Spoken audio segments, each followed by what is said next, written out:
I don't know how anyone can look at this and reasonably say what oh, this is perfectly fine. 10-1. We talked about Oh, this before we got on the pod. 10-1. We got penalized 10 times. Arkansas got penalized once. that's true. Austin, I'll let you get into that's a little different than their average. A So little what's bit going different. on? Terrible call, an absolutely egregious call against us. And then we're also going to a little later on. We'll touch on just SC officiating in general. We're going to focus on the ridiculousness against us, but it's across the board as well because the Georgia Auburn game had some ridiculous moments as well. Talk us through though first this game and the awful calls. I don't understand how you're the most profitable conference in college football, Blake. I mean, the best conference in college football. It's not even close. You have the best players, you have the best coaches, whatever. Yet you have by far the worst officiating in football. In football, dude. And I'm not just talking about college football. I'm talking about if you ranked officiating crews from the NFL, from the other group, the Power Four conferences, from the Group of Five conferences, from Pee Wee football to Pop Warner to high school, SEC would be at the very bottom of all of it. Okay, 10-1. We're in Neyland Stadium, by the way. It's well known that typically the home team gets more favorable officiating. Not the case for Tennessee. Not the case. 10-1 officiating, Blake. And some of the penalties or lack thereof were critical, Blake. Yep. Absolutely critical. One of which I think the first play that stands out to me was the snap infraction. The snap infraction that they called, that was an Yes. obvious offsides penalty, where it should have been an obvious neutral zone infraction penalty. Okay, where we have the ball 4th and 1, right? Heupel's going to be aggressive. He's going to keep the offense on the field. We're going to try to draw him offsides. Two Arkansas players jump offsides, like two Arkansas players jump offsides. Jesse Perry does what he's supposed to do. He reacts to it. And then our other linemen down the line start reacting to it. Satterwhite, the center, is the last player to react to the defensive players going offsides. So the penalty has already taken place. The obvious penalty is Arkansas jumped off sides, went to the neutral zone. That would be a neutral zone infraction on 4th and 1, resulting in a first down for Tennessee. But since Satterwhite, okay, almost not really he wasn't even faking the snap, he was just reacting to it. He wanted to react to the defensive players knowing that they went first, and he thought he was doing his job. But they got us on a technicality. That's what it is. It's a technicality. But to me, you call the penalties in the order in which they took place. When he snaps the ball, Blake, when he does the snap but not really snap, the penalty's already taken place. So the play should be dead. The penalty should have already Exactly. been thrown. The flag should have been thrown. It should have been a first down for Tennessee. Blake, I told you before the show, I was in the stadium, and Blake, once this happened, I couldn't focus on the game. I kept talking about the snap infraction, the what should have been a neutral zone infraction that they completely screwed us from. They completely screwed us in this play, man, and I couldn't get my mind off of it. I'm like, this could cost us the football game. In a critical moment, it could cost us the football game. Rewind, right? Like, rewind to the first quarter. I counted at least 3 plays that Arkansas was eligible for late hits. At least three. At least three. And now one of Yeah. them was like it was the Aguilar run out of bounds. Now listen, people were like, well, he was still in the field to play. And I agree with you. I agree with you. However, my response, I'm not saying this one was like kind of ticky tacky, whatever, but Aguilar's giving himself up out of bounds, and the Arkansas player pushes him, which leads to Aguilar getting his head hit into like the Arkansas equipment. Let me just say Yeah. this. Let me just say this, Blake, because I'm not saying that should be a penalty. But let me ask you a question. Had that happened to Gunner Stockton for Georgia, do you think they throw the flag? Immediately thrown the flag. Immediately would have thrown the Immediately, flag. dude. That's And in just the fact, in difference. fact, the ref 40 yards away would have thrown the flag That's probably. and that's my point, man. It's the inconsistency of who. If it was Texas and Arch Manning, you think the flag's coming out? Yeah, the Absolutely. flag's getting thrown. There's gonna be three, dude. The official's gonna go help Arch Manning up off the ground, dude. Are you kidding me? That is the difference. That is the discrepancy in SEC officiating right now, man. They favor certain teams. They just do, man. We're just gonna call it like it is. Auburn, Georgia proved it. Auburn got screwed out of a football game. They just did, 1000%. and we're gonna get into it. But we gotta continue from this game, Blake, because it didn't stop. It didn't stop for some reason. The officials hate Josh Heupel. They just do, man. They just do. And like you said, the evidence is mounting. I hate talking about officiating. Go look at our old reviews, man. How often have I complained about officiating, man? I try not to bring it up because listen, you got to go win on the grass. I understand that Yep. philosophy, but they stole a touchdown against us against Mississippi State, man. They stole a touchdown from us. They took it off the board, and multiple times in this drive or in this game against Arkansas, they stopped offensive drives from continuing. One of the missed penalties on Arkansas was Chris Brazzell gets absolutely mugged on a third down play, a third down target for Chris Brazzell, which should have resulted in a first down. So I'm telling you, two of the drives we punted in the game, Blake, two of the punts in the game, we didn't have very many punts. Two of the punts in the game should have resulted in first downs for Tennessee, but they either made up a penalty for against Tennessee or they just didn't call it. The flag didn't come out. We're in Neyland Stadium, dude. We're in Neyland and we still can't get these calls. It's just it's unbelievable, man, what they're doing to us. And you mentioned the discrepancy, right? Like you mentioned the discrepancy because I'm looking like you mentioned before the show, maybe Arkansas is just more disciplined, right? Maybe Yeah, Arkansas maybe. is just the more disciplined ball club, and that's why it's 10-1, right? So I'm sitting here thinking, okay, well, let's go look. Let's go look at the Razorbacks penalties on the season because Yes. it Bring it must to be us. Yep. they must be committing one penalty a game or less because they're just so They, disciplined. they got one penalty in One Neyland penalty. Stadium yesterday. One penalty to 10 to 1 ratio. 10 to 1 ratio. Okay, so maybe they're just more disciplined. Maybe that's it. Okay, I would doubt it. The coach just got fired, and Bobby Petrino's the interim. So let's just see. Let's just see. Are they more disciplined? And Like their yeah, low penalties on the season were 3 against Alabama A&M. They had 3 penalties. So that's their low before Tennessee game. Their low on the season was 3 against Alabama A&M. Every other game, dude, they had 6 or more penalties, sometimes close to 10. Are you kidding me? I have no words to and Blake, we're talking about an interim coach, right? Let's get into Bobby Petrino, right? A guy, he's the interim coach. He just replaced Sam Pittman. he's more likely to have his team commit penalties. He's not the Of kind of course, guy to instill discipline in his dude. team, folks. Okay. Of course, Blake. It's obvious. This guy lost his job because he got in a motorcycle wreck with his mistress at Arkansas that he hired, Blake. This is not Mr. Morality here, Blake. This is not Mr. Let's play disciplined football. Like, give me a break, dude. It's Bobby Petrino. He's a shady individual. So that's why you're seeing all these late hits. I mean, he's the kind of guy to preach that kind of stuff. And Arkansas fans, you can go Yep. cry up a tree. He's not a great guy. It's the reason he's not coaching the SEC. He'd probably still have his job at Arkansas if he was a great guy. He's not a great guy, Blake. He's not the kind of guy that's going to get his team right.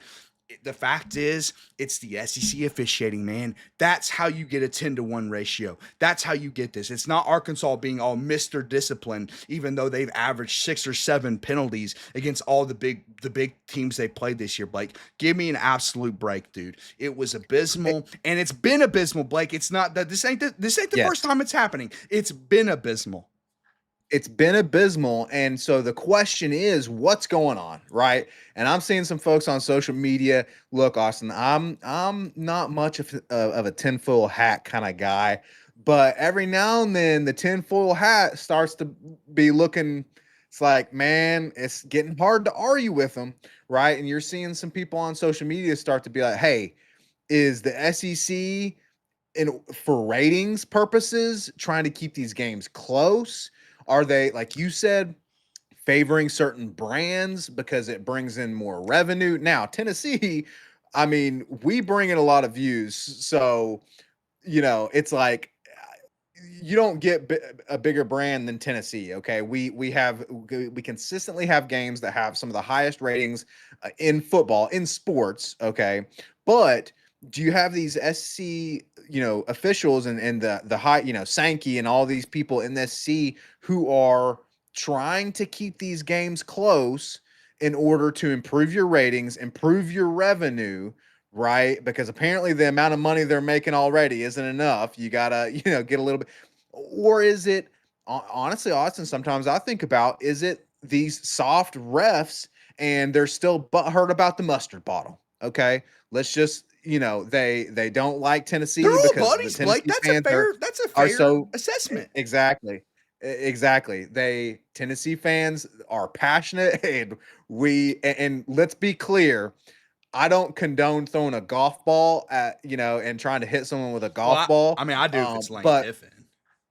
if it's Lane Kiffin, it's acceptable. But let's be clear about that game, that Ole Miss game, Austin, from a few years ago. My That God, it is was stolen from it. us, Blake. It was justified. That was some Justified. god awful officiating. And so, but ever since then, do these refs, like you said, they're buddies? Do they know Tennessee is like that, and so now they're butthurt, they're soft, and so they continually call these games against us? Because again, look at the objective evidence. How do you look at that Mississippi State game and look at that offensive PI call against Chris Brazzell and you say, "Oh yeah, that's reasonable." And then Yeah. you look at this game and you say, "Arkansas on the road in Neyland Stadium with a new coaching staff, and they committed one penalty to Tennessee's Give, 10." give me a Just be break, man. reasonable for a second. Give Just me a be break. real for a second. Be real. Let's just be real for a second and start to recognize some trends here. Okay? Trends. The Trends. trends are rearing their ugly head, Austin. It's just I can't fathom it. I can't fathom it either. And I think it's a combination. You asked like why it's happening, why they would benefit from it. You talked about close games. You talked about teams that bring in revenue. How about social media engagement? How about getting people fired up on social media? That social Yep. media is more profitable than ever, man. It's more profitable than ever. And guess who? Guess who's the loudest fan base on social media, Blake? Give me an answer to that. By a long shot, that would be Vol By a Twitter. long shot, Vol Twitter is known as the most obnoxious fan base on social media. It's just a fact. And how do you get Vol Twitter fired up? And listen, and I don't know what the answer is. We're just throwing out theories because we have to throw out some. Like we got to figure it out because like it keeps happening to us, and we've escaped 2 games that they tried to take from us this year. So we have to figure it out. We have to throw out some kind of theory because it's not just like, oh, this is just bad luck variance that's going to revert back. No, it goes back to 2021 against Ole Miss, like Blake just talked about. Goes back a long time. This isn't a new occurrence. And so yeah, man, it's just why would it happen? I don't know. Like maybe it is, and I think part of it, and that maybe this is a transition to Auburn, Georgia, Blake, is there's no question that they protect certain schools, man. There's just no question in my mind. Listen, I think they know the SEC right now under the current format is not guaranteed a certain amount of playoff spots. Now they want to change the playoff format Yeah. so bad so that they are guaranteed a certain amount, but they're not guaranteed a certain amount right now. And who's one of your most likely contenders for a national championship? In their eyes, even though this is probably the worst Georgia team in 5 years, one of them is Georgia. Okay, so they play this game at Jordan Hare, Blake, at Auburn. It's a trend, man. It's a freaking trend. These refs are going at these stadiums and they don't give a crap. They have a clear bias to a certain team. Georgia's on the road and Auburn got screwed out of this game, man. Absolutely screwed out of this game. Blake, a 10-point swing before the end of the half took place directly on officiating, dude. Directly on officiating. Yep. Okay. Auburn has a what should have been touchdown called not touchdown, led to a turnover. Okay. Okay. So that's 7 points stolen from Auburn, dude. We're talking about like a lot of time with officiating, you're talking about, oh, holding calls, missed holding calls, whatever. We're talking about, again, Actual going back to points the on the Mississippi board. State game. Going back to the Mississippi State game, Blake. 7 points straight up stolen from a team. Do you know how impactful that is? Like, we're talking about 7 points versus no points. And then, by the way, on that drive, when Auburn turns it over at the 1 yard line, even though it should have been a touchdown, Georgia goes on a drive that led to mostly just penalties, dude. They literally drive down to get in chip shot Yeah. field goal It's range like with 85 yards of penalties, with wasn't it? just penalties, dude. That's all it was. It was literally just penalties. Yeah. Unbelievable. Unbelievable. They steal 10 points from Auburn to keep Georgia in this ball game. Because if Georgia goes down 3 scores, let's be real, man. The game's probably over. The game's probably over. But the momentum shifts, which is all based on officiating, man. It doesn't shift because Georgia's the better team. It doesn't shift because Kirby's the better coach. It shifts because the officiating, man. And the SEC has a legitimate reason to do this, Blake. We're talking about money, man. We're talking about revenue. They have a very legitimate reason to do this. And I don't know, maybe the officials just it's like, Blake, there's 2 options, okay? It's 2 options. You're either rigging it for money so that you get more playoff teams, or your officials are horrendous, are terrible, and need to lose their jobs. That's the 2 options, Blake. There's not a third option here. It's not a third option. Either you need to hire full-time officials, okay, and actually Yes. get people in there that know how to do the job, or you're straight up trying to keep a playoff contender in the playoff race for more revenue, because the more playoff teams you have, the more money you make, Blake. And let's be real, folks. I know everyone in our chat knows this. I know everyone who might watch this video later knows this. Our Spotify listeners know this. Look, if you don't think that people in positions of power in these college football conferences aren't capable of being corrupt to want to make more money, we all know they are. We all know they are. Okay. It is not a crazy thing to say, hey, a person who has that kind of power wants to get more money. It's not a crazy thing. And the evidence is mounting. And it's just, I want to touch on the excellent point you just made about, hey, because our chat made this point a couple episodes ago, talking about how, hey, these refs, actually, I'm sorry, it was a comment. It was a comment on one of our videos. And someone's like, hey, that's the thing, is they're not a quote unquote professional crew because they're not full-time refs. They have to have other jobs to make money. Now, as far as I understand, they're still getting paid like a livable Handsomely. wage. They're still getting paid handsomely to work a weekend, and work a couple days a week. Okay, so let's be real and be like, okay, you're doing okay for yourself. But Austin, to your point, the SEC has the money. The Yeah. SEC has Are the you money. kidding me? Pay whatever you got to pay to have refs that are actually good at their job.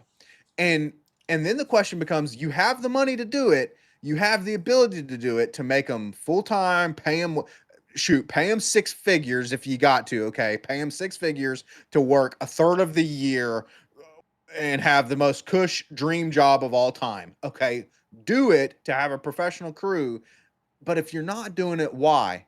Is it because you're actually happy with the results of the officiating, because it's Yeah. going exactly Yeah. how That's you good. want it to? Why are they not mic'd up, Blake? Why are they not mic'd up? We talked about Why this a are they couple weeks not ago. mic'd up? Are you Exactly. Yes. is it because you don't want them mic'd up? Is it because you're a little bit worried about what will be said? Like, if you're going to have the most terrible officiating crew in football, then you at least need to start being transparent, man. At the very least. Yeah. And I'm telling you, these little notes after the game, bro, the fans aren't having it, dog. The fans aren't having it, bro. We don't care about your little I think we're apology letter. dumb. Well, okay, We this think is we're a dumb. second apology letter you're going to have to write to the University of Auburn this year.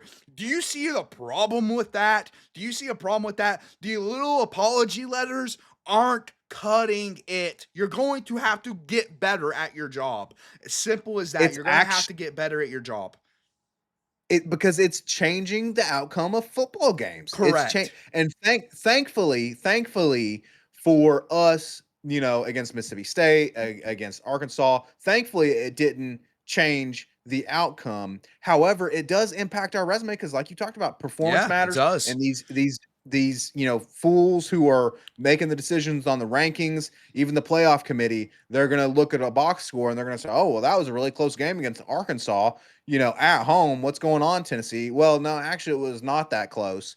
And these refs are creating these situations, and so yeah, be transparent. Look, if everything's all hunky dory, if you're 100% behind the product that you're putting on the field with these officials, then Yeah. be transparent.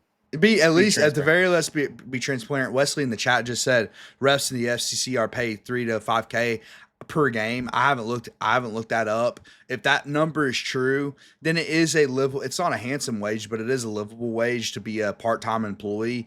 My thing is you're nickel and diamond, man. You're nickel and diamond, bro. Pay up. Pay up. We need better officials. We need them full time. And I'm talking about year round. In the off season, I want you diving into the tape and learning, okay, this is how we screwed up. Let's not screw up again. Quit nickeling and diamond, dude. You are the second most profitable conference in the world when it comes to the sport of football. You need to start acting like it. You need to start acting like it. Because, man, I mean, it's going to get to the point where fans stop watching. Okay, if a team feels like, or excuse me, if a fan feels like a the game is out of their team's control, whether they're the better team or not, Blake, and they feel like it's rigged, whether they're right or not. Okay, whether they are right or they are not right. They are going to stop watching if they feel that way. And maybe it's just because they're bad at their job. Okay.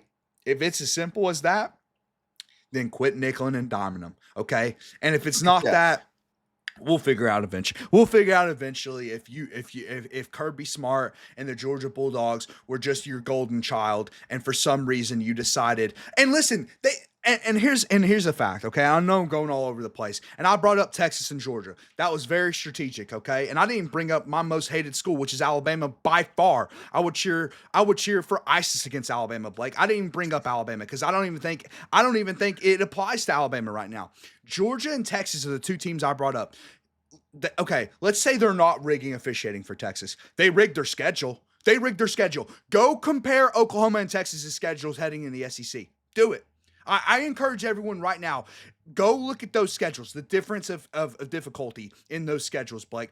They rigged Texas coming into the SEC, man. They gave them one of the easiest roads. It's one of the only reasons Texas was in the SEC championship last year, and it's one of the only reasons they're going to hold on for dear life this year because they had a cakewalk compared to other SEC teams' schedule. And then look at Oklahoma's, man. It was an absolute bloodbath. So you cannot tell me that the conference doesn't favor certain brands. They just do. They do. They favor certain brands. So would you put it past the conference for favoring them with officiating?